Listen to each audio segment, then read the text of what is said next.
I would say that I believe that we can and that we will and that we must defeat Hamas.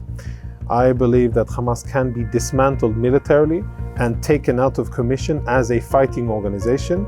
I don't think that we can kill each and every Hamas commander and terrorist.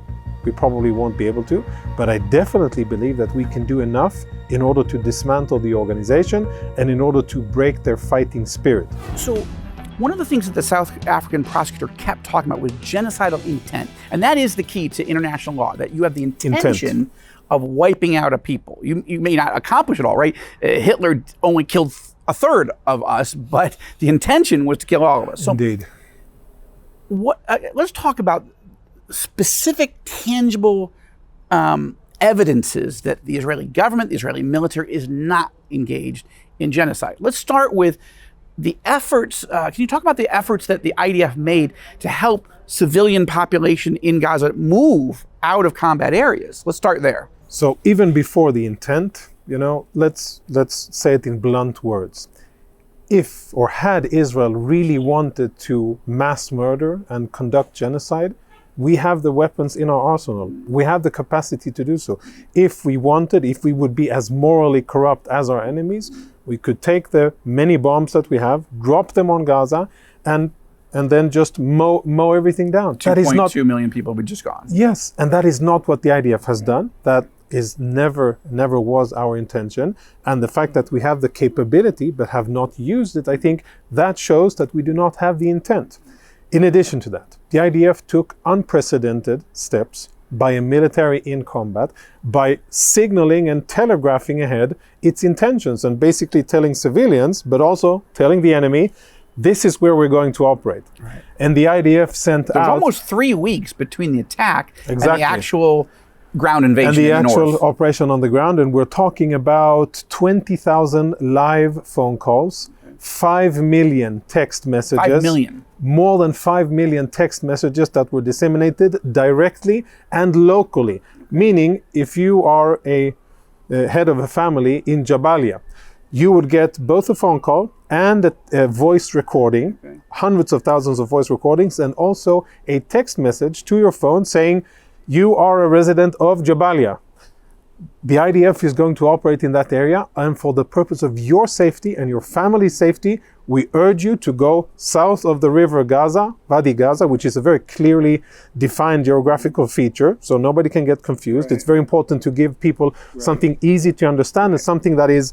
Not just head south, there were specifics. Go south and also a time frame. Okay. The IDF and that there would be food there. There would be water food, there. Shelter, there would be medical water, supplies, etc. And the IDF, Israel, designated a humanitarian zone in the southern part of the Gaza Strip. It wasn't just go south and good luck. No, it was go south, and we are going to designate one area which is going to be a combat-free zone where you will be able to go, and this will be the safest place for you to be. It wasn't just live phone calls and more than 5 million and leaflets, voice messages, but leaflets too. I think over 10 or 15 million leaflets dropped again with by the way, specific we're instructions still doing on what that. to do. Yeah, still doing that over Khan Yunis, which is where Israeli troops are now. But then, before the ground operation started, daily droppings of millions, a total of millions of leaflets. One of the charges that South Africa is making as it charges Israel with genocide, again, it's just so astonishing. The whole genocide convention in international law was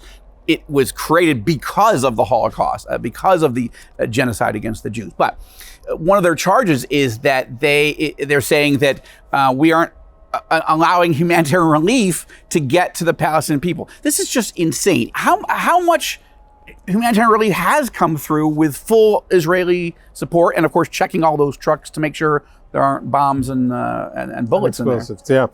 Yeah. Last time I checked, which was a few hours ago, we're talking about more than 170,000 tons of food, water, medicine, shelter, and other types of humanitarian supply.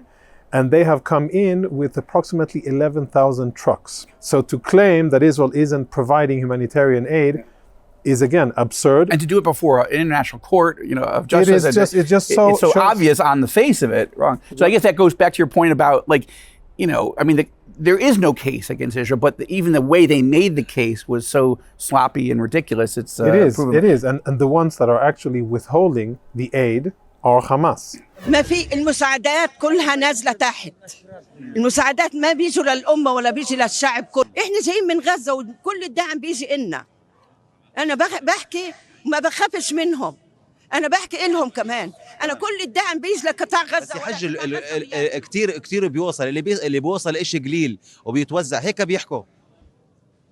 كله للبيوت إلهم. خليهم ياخدون ولا يطخون ولا يعملوا اللي بدهم إياه حماس. We've seen footage of it from Gaza, not filmed by Israelis, but filmed by angry Palestinians who see pictures of Hamas gunmen commandeering the trucks and steering them away from UN warehouses where they're supposed to go, and simply taking the flour and the food and the whatever is One coming of the in. stories that we reported here on the Rosenberg Report and on All Israel News, All Arab News, was with the 1,000 or so Christians, Palestinian Christians, that are held, basically holed up in two historic churches and a clump of a few homes. An UNRWA convoy bringing food to them was attacked by Hamas. The lead driver was shot and seriously wounded, and all of it was stolen. Fortunately, aid has now gotten to the Christians. We have a potential much wider and tougher war coming with Hezbollah. They've got 150,000 missiles. This could be a nightmare scenario. Maybe the biggest war that Israel has ever faced, but we just don't know quite how that's going to play out yet. So let's stay focused on, or shift back to Gaza. You've spent time inside Gaza with the IDF. Are we winning there or not? Because U.S. intelligence estimates, according to a big Wall Street Journal story this week, saying, yeah, not so much. What I'm reading in between the lines is that simply work hasn't been completed yet. Yes, the IDF is going in the right direction. I think that we are at a slower pace than what we would have wanted to be. But at the end of the day, it's very clear who's winning. Israel is winning. Hamas terrorists are dying. Their infrastructure is being dismantled as we speak. Their governance is shattered. And their ability to control and to rearm and to fight is very limited. They're not out yet. Until Israel dismantles the smuggling tunnels coming in from Rafah, the Egyptian border, from the Sinai Peninsula into Gaza. These are the tunnels where all of the weapons currently killing Israelis were used to kill Israelis on the 7th of October, before that, and currently. This is where all That's all stored. Plus there are 130 or so, 136 hostages probably in those tunnels, right? Yes. In the Rafah smuggling tunnels, I don't think that they're being held. I don't know. They may be. I mean, tunnels generally under south of exactly. Gaza. And the IDF exposed just 2 days ago one tunnel complex where the Israelis believe that hostages were held for many, many days. More than 20 or so hostages were most likely held in a very cramped and horrible conditions. And there was actual evidence of them being there. There were children's drawings and and DNA was also found there. So it's clear where they were hiding them. But at the end of the day, what I read from that story, which I think is a good story, is, well, the train's moving in the right direction, but the job isn't done yet. Israeli assessments, at least according to the article, are that 1,000 Hamas terrorists were killed on the day of the 7th of October. That about 9,000 have been killed since. That would be about 10,000. And that about 14,000 or so Hamas terrorists have been wounded. Half of those seriously enough to keep them off. So that would be about another 8. So now you're talking about 18,000 roughly terrorists either dead or out of commission. According to the 35,000 overall estimate of Hamas fighters, that would be about 50%, but the U.S. is saying 20 to 30%. Yeah. Without any disrespect, I don't know how good U.S. intel is on Gaza. I think that Israeli intel, with its limitations, is at a higher resolution because it's our backyard. The bottom line is, the only thing that is keeping Hamas alive is the fact that there are civilians there that Hamas is using as their human shields, and makes it more cumbersome and difficult for the IDF to operate there. And it's like trying to run through water. You'll get there eventually, and it's with a lot of effort, but at the end of the day, there's lots of restricting factors that the IDF, being a military that is morally obligated to the laws of armed conflict, isn't violating. Not firing wildly at civilians. Right. All right, last question I have to ask you is very interesting interview this past week by one of the war cabinet ministers, or at least security cabinet ministers, Gadi Eisenkot. Eisenkot has paid a very dear personal price, a son, I believe a nephew, both killed in combat.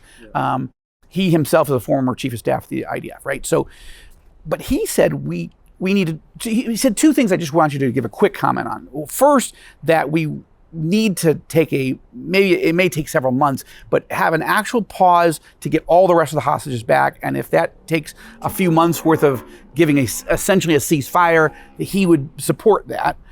That was shocking, but he's reflecting a tension in the society right now between, is our main objective defeating Hamas immediately or getting all these hostages back? And if those two goals are incompatible, what do we prioritize? He's prioritizing the hostages, understandably.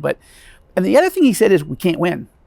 It felt that way. He basically said, ultimately, you can't eradicate Hamas. You can degrade them, but you can't. That was a bit of a shock. And can you give a comment on those two? Yeah, I have points? Tremendous respect for him as a commander. As do I. Yeah. And I wouldn't second guess him. I would say that I believe that we can and that we will and that we must defeat Hamas. I believe that Hamas can be dismantled militarily and taken out of commission as a fighting organization. I don't think that we can kill each and every Hamas commander and terrorist. We probably won't be able to, but I definitely believe that we can do enough in order to dismantle the organization and in order to break their fighting spirit and force them to do what all terrorist cowards do when the going gets really tough. Put down their weapons, stash it somewhere, go out in civilian clothes, and embed themselves in the civilian society again. It's a matter of time, and it's a matter of will and perseverance. And I think that Israel has the capacity to do so, the will, the weapons, and the international support. And do you have in only a few seconds we have left, do you have a personal, now that you're out of the IDF, do you have a personal instinct or sense of, should we take a longer pause in order to get these hostages back? I think that Hamas won't do it, because I think that Hamas, at the end of the day, they know that when they will give up the hostages, it'll be game over for them. Therefore, I fail to see the real incentive for them to do so.